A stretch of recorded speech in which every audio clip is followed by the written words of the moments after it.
Максвелл жил в то время, когда Британия была всемирной мастерской. На земном шаре господствовали ее торговцы, купцы и инженеры.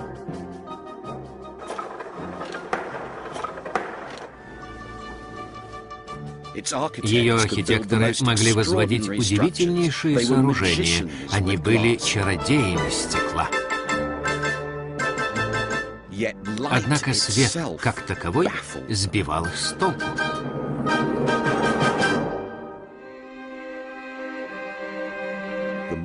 Чем больше они экспериментировали со светом, тем больше проблем он перед ними ставил.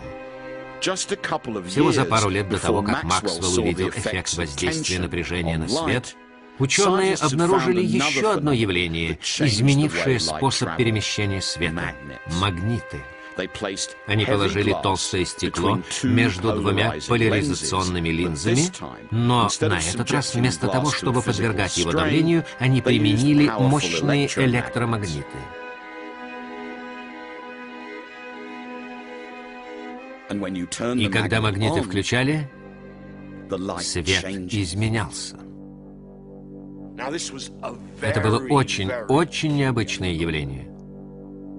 Как магнит мог воздействовать на свет?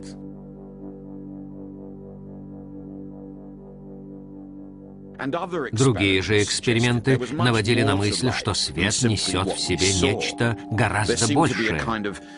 Казалось, что со светом связано какое-то загадочное излучение, некая невидимая энергия, которая может нагревать предметы или окрашивать в черный цвет светочувствительную бумагу даже в темноте.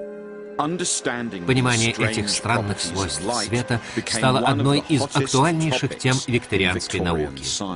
Ученые считали, что если бы они разгадали загадку света, они смогли бы объединить химию, механику, электричество и магнетизм, чтобы вывести их на дорогу к единой теории мира.